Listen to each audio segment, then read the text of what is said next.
Welcome to the Perfect Your Purpose podcast, where my main goal is to connect with inspiring individuals across the country, allow them to share their journeys that have brought them to where they are today, and how they're living and discovering their unique purpose in life. I'm your host, Danica, and today, Nicole Petrie, who is a full time model caregiver for her mother who has FTD, frontal temporal degeneration. She graduated with her bachelor's in psychology after playing collegiate volleyball, and she began her career in modeling around the same time as her mother's diagnosis. So she has quite a story, quite a journey to share, and I can't wait to dive more into everything that you're doing, Nicole. Thank you. Thank you for having me. I'm excited. I love to start with this question because I had the pleasure and joy of modeling with you. It feels like so long ago.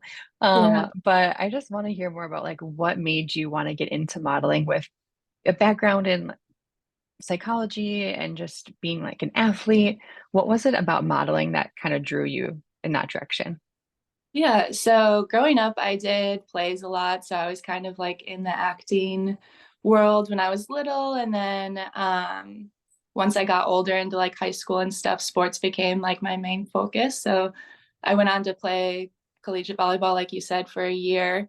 Um, and after that year, I just kind of lost the love for the sport, it felt like. So Mhm. I was really looking for kind of a new purpose. Um, and I really loved the creativity that I was able to express through acting, but I had become a bit more shy at this point in my life. So I thought, you know what, I don't have to talk as much with modeling, so Yeah, maybe that would be a good alternative. And it was. I really fell in love with it right away, and it became a huge passion of mine that I'm really grateful I was able to turn into a career eventually. So yeah. it's so cool. I always think with modeling too, it's something where people always are like, that's so easy, blah, blah, blah.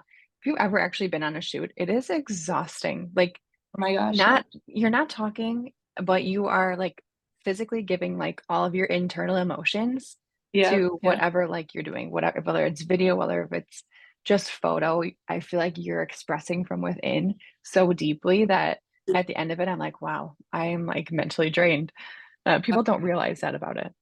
Yeah, I feel the same way. I always like pass out as soon as I get home after a shoot. Yeah. And not only like emotionally, but physically too. Like you have to be very aware of like every muscle in your body and just how posing looks and that kind Mhm. of so It's yeah, so it's true. definitely a lot harder than people think, but It definitely is.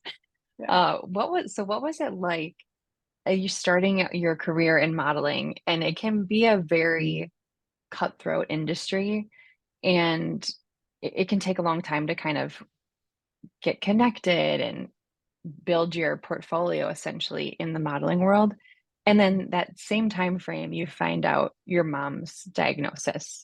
What was that experience like? Yeah, I mean, it was an overwhelming time for sure.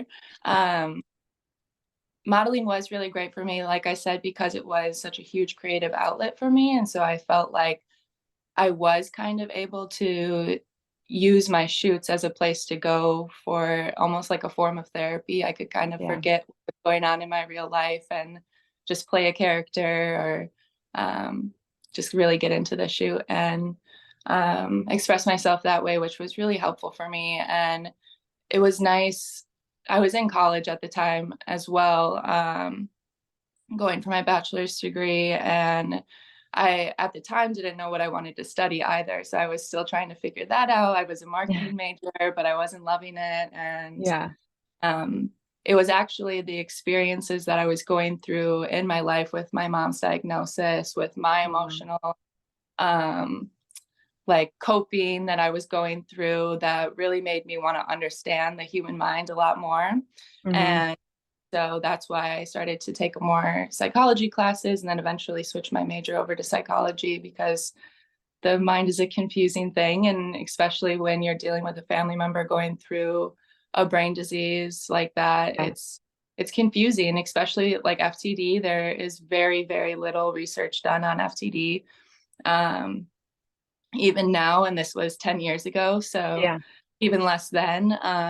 And I wanted to learn as much as I could about it. And I've been very lucky to be able to connect with organizations like the Association for Frontal Temporal Degeneration, and they've been an extremely helpful resource for me and my family and so many others. So For anyone who yeah. doesn't know, can you just explain a little bit about like what the disease is and kind of how it affects somebody? Yeah, so it's a form of dementia. And most people, and I was this way as well until my mom got sick and I started to learn more about it, but most people think that dementia is only something that you can get in your older years, Hmm. your older years. Um, but that's not true. There's actually forms of dementia that you can get in childhood, your 20s, 30s. I've heard of people in their 20s getting FTD, and FTD is the most common form of dementia in people under 60. Wow. Um, and um, it's most common you see that the start of the symptoms will onset in like the 40s or 50s.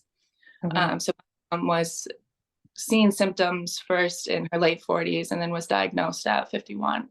And differently from your like more common Alzheimer's, this affects more behavioral and language. So a little bit different than just Yeah. like, And I gotta imagine it's just really hard to see someone so close to you, like your mother, go through that.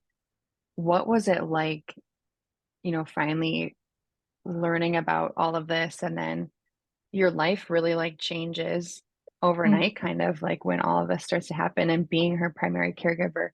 What is that like on you and mentally, emotionally? mm-hmm, And what kind of things do you have to do as her caregiver, I guess?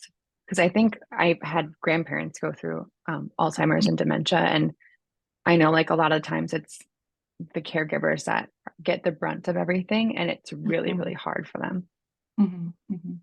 Yeah, I mean, I am really lucky that my dad is also, he's my mom's like main primary caregiver, and I help as much as I possibly can. I've moved home. I was living in Florida and I moved back here to be able to help care for her more. So I'm definitely taking on a lot of that responsibility as well. But I mean, I know people who are around my age who are the sole primary caregiver, and I just can't imagine how hard it is for them on a day-to-day basis, because for me it's extremely difficult.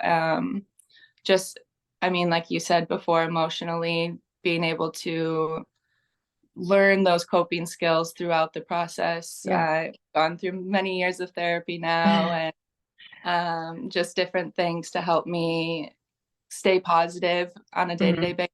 um, they call dementia the long goodbye, because you're like constantly grieving who this person was before Yeah. they were diagnosed, and then they're constantly losing different abilities.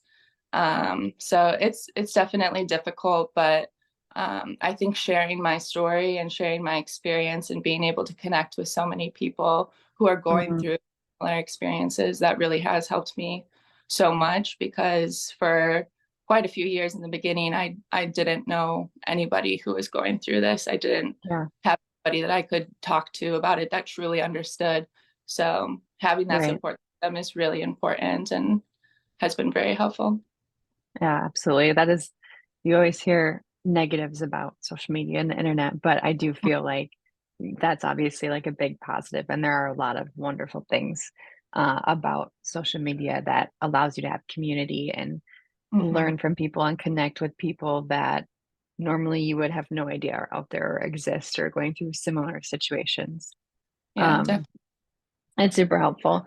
But on a very positive note, in 2022, you also had a huge accomplishment in modeling for SI Swim. What was that experience like? It was kind of unreal, especially in that first call. Yeah, I had submitted through the swim search online. So I just created a video on my sure. TikTok kind of talking about my modeling experience, and then also my caregiving and how I wanted to use the magazine as a platform to raise awareness for caregivers and just the amount of work that people are doing kind of behind the scenes every day, and trying to get that recognition for caregivers out into the world and into the mainstream. So they chose me for the top 10, I think it was, or something like So that. cool. Yeah, and they called me and told me that I got to shoot in the Dominican Republic with Oh my gosh. a photographer that I have looked up to my entire career. So it was really unreal, and I felt like I was dreaming in that moment for sure. Yeah, Um, and yeah, it was a cool experience to be on that big of a set for the first time and working with people who have been in the industry for a long time and just kind of getting to learn and feed off of them. It was a great experience. that's amazing. And the one thing I think that brand in particular is so good at is allowing their models to stand for something greater than themselves. So, how were you able to amplify your voice through that whole experience? Yeah, I mean, I think that both through my social media and through that, I was able to connect with a lot more people who, like you said before, either are going through the same situation and are just finding somebody to connect with for the first time, or um, I think especially through Sports Illustrated, I was able to connect with a lot of people who had never heard of FTD before, which is also a Mhm. huge goal of mine, is just to raise awareness around the disease in general, because that's how we will get more research done for the disease and more funding for those kind of things. So yeah, I was really grateful just to spread that awareness through the magazine. That's really, really cool. Were there any like moments where you're just like, pinch me? Like, I can't believe this is happening. Like, just I don't know. Was there anything that was just like stood out to you that was like, I can't believe this is real life right now. I think that's just like Yeah. such an amazing accomplishment. You should be super proud. Oh, thank you. Yeah. I think, I mean, standing on the beach, I had the first shoot of the group. So standing there on the beach, there was a rainbow that had formed Oh, right, like right after sunset. Um, and I had just lost an uncle a few months before, and my sisters and I had been saying that we always thought of him when we saw rainbows, and we kept seeing yeah. rainbows more often Oh, after his. And so seeing that on the beach was yeah. kind of, okay, this is where I'm meant to be right now. Yeah. So Oh, yeah. I'm sorry. That is really sweet though. Um, aside from that, that's gonna make me cry because I'm a very emotional person. I'm I just surprised think I it's cried over so it, I so. think it's so great you continue to just follow your dreams and aspirations as well as being an advocate for this. Um, how do you feel like your passions in life have maybe like changed as you've gotten older, as things have happened to you, and how do you feel like you're continuing to follow those? Yeah, I think especially when I first started my modeling career, as I said before, it was just kind of like a creative outlet for me. I didn't really know that I was going to turn it into a career. Yeah, Uh, and then, yeah, once I realized that I was so passionate about it, and I started to learn more about the industry, I got really interested in doing high fashion and runway and that kind of thing. So that was my focus for a long time. And I still am very passionate about runway and high fashion and editorial, but I've kind of learned as I've gone through the industry that commercial is where the money's at most of the yeah. time. And it's also, I mean, it's pretty fun doing those commercial shoots. And um I think in general, just putting more emphasis on using my career as a platform Mhm. more so than just trying to get to the next level within the Yeah, industry. um I am a very driven person naturally, so I feel like I'm always going to have that drive to continue to level up and succeed, and work that way, I suppose. But yeah, I I have realized that what makes me truly happy and fulfilled is when I'm working on these causes for not only caregivers and dementia awareness, but I'm very passionate about veganism and animal yeah. um, anti-animal cruelty Mhm. uh, campaigns, and just sustainability in general, and mental health, and I could go on and Mhm. on. There's so many things that like I'm passionate about, and truly like I love helping people, and so Mhm. I think that as I've gotten older and matured, those are the things that I've put more focus on, and that's made me feel more fulfilled. I love that.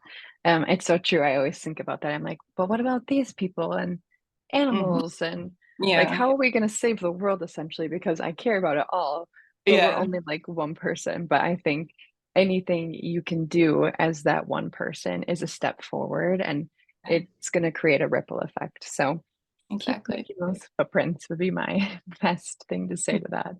Thank you. Um, what obstacles, if any, I'm sure you've had plenty, do you feel like you've had to overcome, whether it be, through your modeling career or, just working with your mom and like your life changes?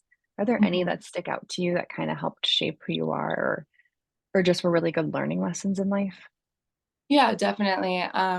I've spoken about this before, like on my social media pages, that, and you've even mentioned it in our conversation here, that the modeling industry is very cutthroat and Yeah. very difficult to just enter into. Hmm. Um, it's definitely an industry where you need connections, you need to network a lot, and if you don't have those connections starting out, then it's a lot more difficult for you to get where you want to be, basically. Yeah. Um, and I had to learn that the hard way, unfortunately. Yeah, I didn't know anyone going into the industry. So I was really just learning as I went. And I've had a lot of no's, a lot of Yeah. no's. Probably, like, more no's than yeses when you think Yeah, of, like, the huge, like, big picture of everything. absolutely. Yeah. So just learning to deal with that rejection and continue to strive for your goals. That has been difficult. Yeah. uh, but yeah, I mean, coming from a very small town with, like I said, no connections, no knowledge of the industry, and then having my mom get sick right at the beginning of my career, um, I had to make a lot of big decisions on what was going to be a priority for me. And while doing school and trying to be a caregiver and start a career, those decisions weren't easy. Mhm. Um, and I had many conversations, especially with my dad and my sisters, just saying, like, I want to be here to be a caregiver. I want to be around mom as much as I possibly can, and I want to help. But modeling is something that most people can only do for a few years, Mhm. um, for a very short amount of time in their life. And usually that's when you're younger, Mhm. unfortunately. So my family was very encouraging and supportive that if I need to go to New York or if I need to go to Miami to meet with agencies or build my portfolio or whatever it is, that I should do that. And that's what my mom would want for me as well.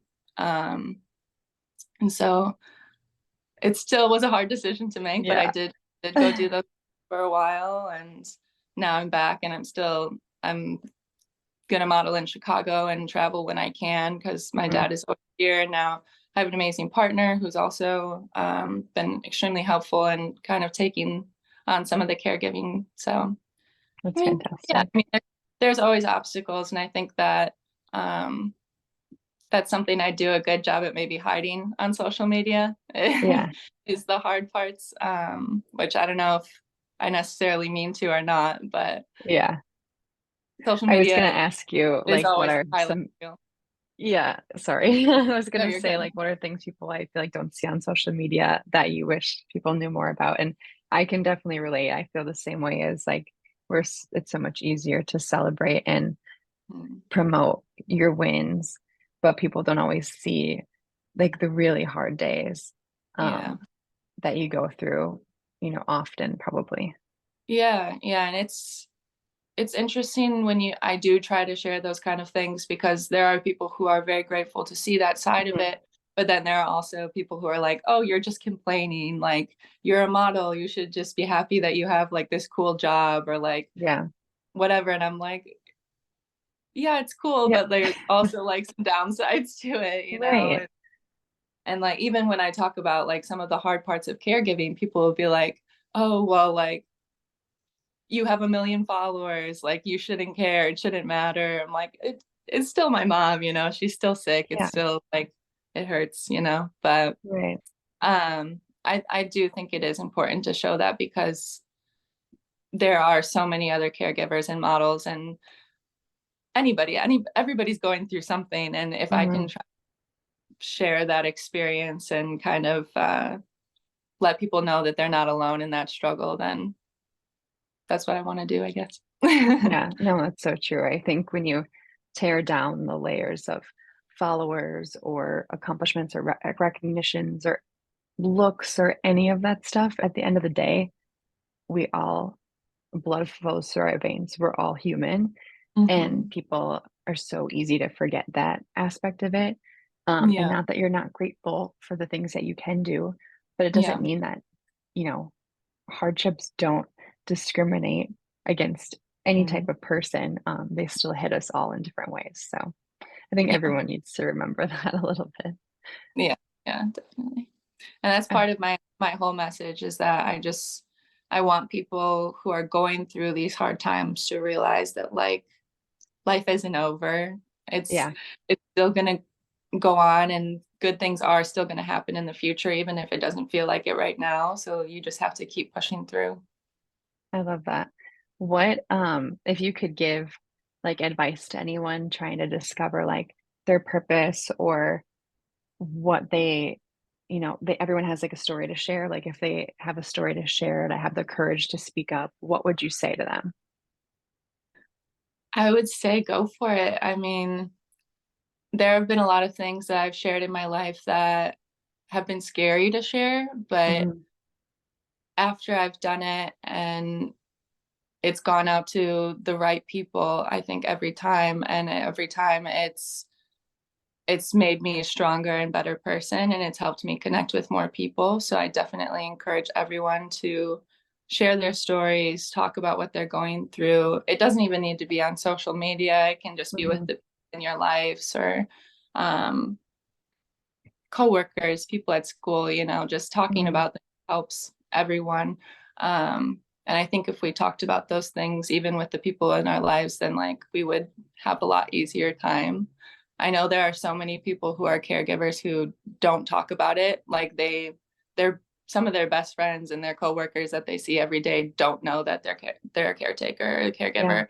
Um, and yeah, that's just I want to encourage people to be more open about that. But then also, I mean, for a long time, I did not know what my purpose was.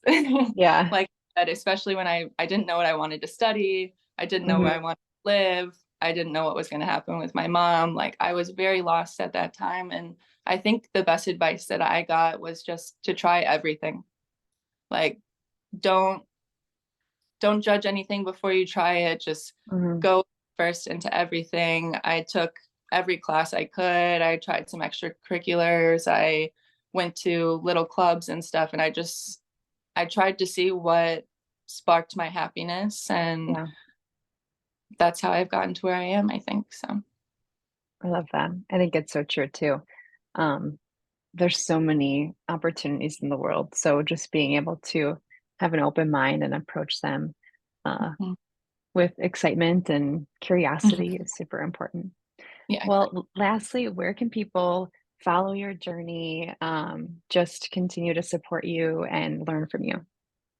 My TikTok and Instagram are my main social medias, and they're both at Nicole Petrie. So pretty simple, I think. Perfect. uh, I have started posting a little bit on YouTube. It's at Part of a Caregiver. I have my merch line on my website, Love that. nicolepetrie.com. And yeah, that's about it.